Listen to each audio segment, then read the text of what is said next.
Um, we pushed it back just a little bit because we wanted to have proper time to get the marketing and all that together. The record has actually been through for a while now. We've added, but since we bought a little more time on it, we've added a song or two, and we're doing a little more mixing and editing on it. But it's 10 new songs that are co-written with Robert Hunter. Okay. And it's pretty. I think people are really going to be surprised by it. Now, as far as working with Robert Hunter, how does that work? Tell me about that a little bit. Well, Bill and Robert, of course, have been friends for years and years and years. And at some point, once Bill and I realized that we were going to make a real go of this, it was going to be a real band and not just a one-off jam band kind of thing. Right. Bill suggested that I start writing with Robert, and Robert sends me lyrics, and I generally put the music to it. And then Matt and I we work together on it in the studio a lot, and we recorded all the basic tracks at an all-analog facility. Okay. And I'm producing, Matt's engineering, and we both, of course, play and sing on it. And Bill and Reed and all four of us laid down the basic tracks at Analog Studio. Matt and I are doing all the post-production, mixing and editing. How did this come together? How did you guys? I'll let Bill tell you that. Well, I was actually at home, and my girlfriend said, she asked me, "Did you ever hear Papa Molly?" I said, "No, never heard of him or anything." So she puts on a CD, and I loved it. And it just turns out that very next August, we were going to Art and Country Fair, and Papa was headlining on the main stage. And I got to hear him play with his band there, and I just loved the music, and I made myself real apparent and introduced myself. And, Right. And then you just couldn't separate us from then on. I mean, we just got on real good. I love that kind of music. I never got to play that music, and he plays that so well, him and Matt, so. And so you guys were playing before together? Yeah, that's true. I live in Austin as well as Papa Molly, and we've been playing together for a while, and he invited me to get involved in this project. And I've also been able to help out as an engineer, and even got my grandpa-in-law, Willie Nelson, to sing on one song that's going to be on the record. So that's pretty exciting. What's the name of that song? The song is King Cotton Blues, and it's the one song that they let me help write a little bit, and it's a great honor, and it is the biggest honor of my life to work with all these people, believe me. I bet it is. We have a release date, or? Yes. Yeah, just an idea of a... Yeah, we're looking at an August release, and then we're going to follow that up in September, October, November. Actually, from pretty much from mid to late September, all the way up to Christmas to tour on it. Okay. And we have quite a few. We're gonna have record release parties in our strongest markets like New York, New Orleans, San Francisco, Austin, Colorado. Yeah. Any Midwest dates at all? Anything like that? Any what? Midwest dates, kind of. Hopefully, I don't know about any right now. Yeah. We should do that. Well, Chicago is really there's a lot of interest. There's a lot of interest in Chicago right now. So once we get a solid date booked there, then I'm sure we'll book a few other dates. Maybe Madison, I was born Kansas City, St. Louis, Kansas City, St. Louis. Possibly, yeah. Ann Arbor is my birth town, Yeah. so hopefully we'll get up there to Michigan sometime. My parents can see. Yeah. Let's not forget Hawaii. And Yeah, no, Hawaii. Bill, you live in Hawaii now. Doesn't that make it hard to go to practice when you're living in Hawaii, or how does that I work? just dedicate the time that we need to do stuff. It's not hard at all. I just get on the airplane, go sleep, wake up, and you're over here. Right. How much are you going back and forth between home and being with these guys? I do about a month on the road, maybe a little more, and then a couple weeks home, a month on the road. It's good. I like to play a lot. Yeah, I bet you do. Yeah. Well, that's awesome. I can't wait to hear it. I can't wait to hear you guys play live this afternoon. I mean, Yeah, we're looking forward to it. because it seems, did you guys just come and do this one show? I mean, it doesn't seem like it's a part of a tour or anything at this point. You guys, No, we're on tour. This is a show out of the tour. Oh, okay. Because I checked your MySpace page and it had like 1 or 2 dates on it. I thought and it didn't. You must have checked the wrong one because we're just coming off. We did 3 shows in New York last week. We played, and then from there we went and did the Furthermore Festival in California. Okay. And then this show, and then we're going to Boulder, and then we're back in California for about a week after that, doing the Harmony Fest in June. Santa Rosa. Yeah, and then doing Great American Music Hall. and then like starting in about April, we did New Orleans, A lot of dates. Jazz Fest. Jazz Fest in New Orleans. We did a West Coast tour. We sold out every night on every venue on the West Coast that we played. Nice. And it was including Great American Music. Old Southern Music Fest in Austin. We played that. So we're doing a lot. We just did Woodstock. We did New York City. We did Troy. This is just in the last week or so. Right, so you guys been keeping busy. Oh yeah, I got it. Most of these dates have been with George Porter Jr., the bass player from Oh, really? Meters. The Meters. He's our regular bass player. He's our regular bass player. Oh, really? Yeah, he's Oh, joined you up. didn't. He's not playing with you today, is he? No, him and I are about the same age. It's really nice to have a person there who's been around the block a few many times. Yeah, George joined the band back in April, and Reed is he was the guy that Reed played on the album. He did all our dates with us last year, but he's too busy with Tea Leaf Green and Marco Benevento to really make any sort of commitment. And George, just the timing was really good because George, the PBS is not playing together anymore. Oh, okay. So is he playing with you today? No. Reed is playing with us today. This was He already. plays the Tea Leaf Green, right? Is that? Yeah. And He's this- so busy with Tea Leaf Green, he couldn't dedicate enough time to us. And Well, so this date has already been contracted. It's been contracted for months and Yeah. months too. So Right. in between, George actually stepped in to fill in for Reed last April, and it clicked so well that we asked him if he would join the band, and he did. So That's awesome. yeah. So when does he start full time, or is he just kind of filling? He already- Just not doing this he al- date or something? He already has. We're fulfilling our obligations to people that we've already contracted from months ago. he also had obligations also, which That's he is right. fulfilling. Right, And right. so Okay, that that would by make the time sense. December gets here, he's full time. Yeah.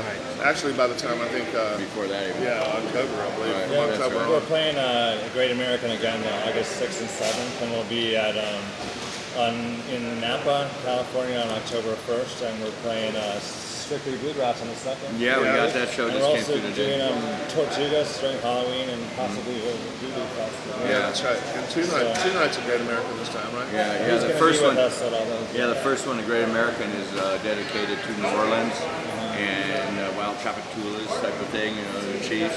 And the second night is dedicated to dress up as your favorite Grateful Dead character Or song. or song, however you want to say that. Nice. We're doing an East Coast run in December as well, and actually we got to go visit Levon Holmes' home recording Yeah, studio. Levon had us over for So we're dinner definitely right going before our back. show at Woodstock. Which is Okay, Yeah, that'd be very great. Definitely going to plan We're on gonna do going that. back there. Yeah. And so next year's gonna be full throttle with the new project. Huh? Yeah, actually starting in about October. And Hunter's been sending Malcolm, I bet, almost a song a week, maybe. At least, yeah. I mean, I can You send him music, or does he just send you lyrics and you guys Send just us put it- lyrics. You We don't didn't change have- the words. He sends me the lyrics, I put the music to it, and then we usually will make, then we'll usually just take it right into the studio. And so far, first Matt and I were making demos to make sure that Bill and Robert liked what we were doing, but but they liked everything we were doing. So rather than waste time making a demo now, we just go. Jump and We record. just all go to the studio and get it And done. then you send copies of Robert and you Yeah. say, hey, Oh what do yeah, you we always think? do And that. just kind Yeah. of. He's really happy with the He loves music. what's going on with Now, it. does he still play out a lot? Or is No, he doesn't do that right now, but we've been actually trying to convince him to sit in with us or open for us, Oh, that would be he says great. that he's in such a writing frenzy right now, he doesn't feel like playing music live. That's really happening for him. I mean, what's great is that people are getting enough lyrics that he's sending Papa Molly that we have enough material in the pipeline for our next record. Yeah, we do. Easily. So it's like, this is going to be a continuing collaboration. It's a problem to have. Yeah. it is a He good came to our many show. words, Yeah, right. He came to our show in the Great American Music Hall and just loved it, And I got to introduce Robert and these guys, and just Papa Molly and Robert, and they just looked at each other like, Robert was so thankful that we're playing the music as well as we are, that we're doing the songs. We even got a comment from another review. He said that Evangeline, one of our songs, is the best post-Grateful Dead tune to date. Wow. And so that's set very good with me, and I agree. It's a Robert. it's a love song basically. Robert Sweet stuff. paid me the ultimate compliment, saying that I was his favorite singer of, I guess since Garcia died, that I was his favorite singer to cover any of his songs, whatever. Right. He didn't specify that, but I assumed that that's what he meant. No, he meant that. He did specify that. I mean, Yeah. Now, what we doing a 4-piece today? What's Yeah, 4-piece. We are basically a 4-piece. Seven Walkers is a 4-piece band. The Seven Walkers comes from a song that Robert Hunter wrote specifically for this band, and it refers to kind of things of a spiritual nature. You have to study the lyrics like with most Hunter songs to get the meaning of it. Right. But with Papa's singing, the words are really there. You really hear them clearly, and you can really follow the storyline and the meaning really nicely. And like most of Robert's songs, there's entendre in all his songs. There's like more than one meaning. Right. He'll write a literal thing in a verse, something like that, but you can read into it many other things. So that's what I love about his writing so much. And the way Malcolm sings it is just perfect. It's really cool. I like it a lot. I definitely can't wait to check it out today.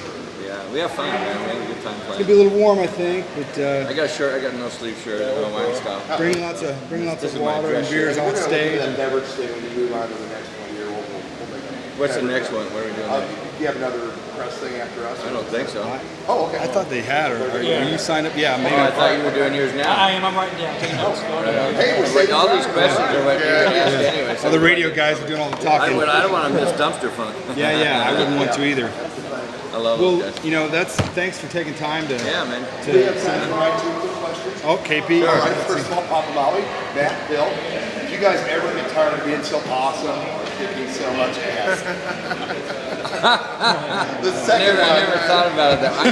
While you're working on that, the second one is, have the girls ever been more slender than this year? I mean, it's just how slender the girls are. They're all Is it beautiful. just me, or? No, I think you're right. No, you got your eyes well. Okay, you guys are off the hook. When you guys are on stage, what goes through your head? What are y'all thinking when you're actually playing the music? I'm trying not to think. I'm trying to let the music play me. Be in the moment. Yeah, and be in the have- moment. And Drop be, your book. And be a good contributor to the musical conversation that's going on, not just between the musicians, between the audience too. Yeah. The audience and the vibes that you get from the audience contributes a lot to where the music is going when you're playing improvisational music. Of course, on top of all that, you know, we have arrangements and we have songs and we have lyrics that we have to remember and all that sort of thing. Right. But those are the kind of things that, like, you try to, that's what rehearsals are about, where you get to where you don't have to think about that part, where that part just comes naturally. But then, like, to be able to be in the moment, to really be in the moment, and to really be listening to everybody and listening to what everybody has to say, and have be able to have nice musical conversations and to feed off the beautiful energy of the audience, and to try to give back to them, you know, what the love that all these people are pouring towards the stage, and try to be able to give that back to them. That's where I'm at anyway. I think that pretty much goes for Me too. most musicians that are really realized that, you know, they're at the point in their careers or their musical growth where they can do this sort of things. Once you get to that point, then you realize that really we're vehicles, we're vessels for something that's ancient and has been there since the beginning of time, here long after we're gone. You know, you have to be good enough on your instrument to be a vehicle, but then at some point the technical part of it is not something you think about. It's something that happens by opening yourself and letting that ancient mystical force just flow through you. Yeah, it makes sense. And it's a thrill to find that chemistry. You know, It is. It's a total thrill. That was the point earlier asked about Bill. How did you meet Papa Molly? I was introduced to his music, right? And that was what I felt. I felt this thrill, but I especially felt when I went to the Oregon Country Fair, because when the music really communicates to me, I trust my heart. I know that it's real. You know, I'm not listening to some contrived whatever. And that's what I know about this gentleman. Now we play together a whole bunch. And Matt, you know, so. It's very organic. It's not just putting a good bass player with a good drummer. No, that doesn't always work. You know, that's like the formula way of doing music. That's not the way I like it. I don't. Well, he's right there too. The same way. He's a harp player too, and he sings George sings wonderfully. is the same He way. plays the spaces as well. We were just talking about that the day we were over here. His spaces are like the most important thing. Right. It's not where you That's play; all it's where you don't play. Yeah, and it's a lot. It's hard for musicians to learn that. Lay off the one, and everybody knows what one is. Come on. Put a second bass on top of it. The one other thing that I just have to say that really makes Seven Walkers greater than the sum of its parts, as far as you know, Bill obviously legendary drummer, George Porter, obviously legendary bass player. Matt and I are relatively unknown in comparison, but whatever. But here's what makes it all like something extra, is that somehow between Bill and I becoming friends, I was able to bring George Porter and Bill Kreutzman together. Right. And that makes it something that's like really nobody's heard yet. It's the heart of New Orleans music meets the heart of the Grateful Dead jam bands. Psychedelic music. New Orleans. It is, and it's like it's something really special. You know, it's that. Thank you for that, brother. Absolutely, Thank you. absolutely. So I got three big things in this band. Is I thank my girlfriend for introducing me to Papa, and then Papa for introducing me to George, and it's all been working. You know? And it's not, once again, it's not taking great players and putting them together hoping it works. It just came about organically. Right, And right, that's exactly. It's always worked best for me. And the thing that we get over and over in all of our reviews is that, you know, like maybe Matt's kind of like the secret weapon. A lot of people, a lot of people haven't seen him before, and they walk away going, "Oh my God!" Because he plays everything. He plays like keyboards, harmonica, trombone, sings. You know, it's like this. Yeah, it's like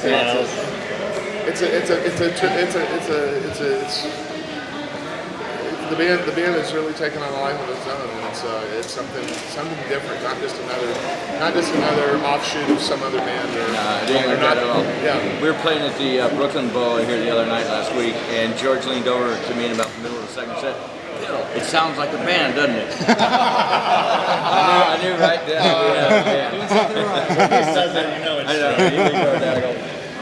You guys gonna ship it on DVD anytime soon? The concert DVD, maybe? I'm sure we will. Yeah, we're waiting. Like I say, all of what we're doing now is just kind of a sneak preview of what's going to happen when the record comes out and all that. We're only doing a few songs off the new album because we don't want to give away all this. We want it to be a surprise. We want it to be something like that. It's like that people want to go out and buy. You know, when it comes out. And we've got a lot of plans in the works. We just signed with a new agency. It's one of the best agencies in the world, and we have the agency group. Our guy Seth is the same guy that handles Red Earth and Hot Tuna. We're gonna keep you working there. Yeah, it's we're serious about it. Yeah, you guys look like if you were on working all the time, you'd be in the causing some trouble. We do I'd that. be on my fishing boat. You should have been in the van with him. That's another kind of trouble. Yeah. We don't get into that. If we're not on It's like my sister, that's another story. and if we're not That's a life. fishing, chances are we're probably playing music, or Most likely, even if in the studio, or But most musicians I know, they're always waiting to play music if they're not. Yeah. They love their families, they love their other life, but it's really about waiting for the art to do the thing. Yeah, let's get some autographs off for you guys. Can I start it? Sure. Oh, there's. So I've already got Bob's What's this review for? It's a radio station, 935 Rocks the Lake. Oh, cool. So you edit it all out? Or? Yeah. No. I'll edit it and chop it up and make it seem cool. Be sure to leave me saying mystical. Yeah. No. I will. There's the word. I wanna. Can I get one too? But it's copyrighted to Tiffany. It's my sister. She's That's huge. what We're fans as well. Yes.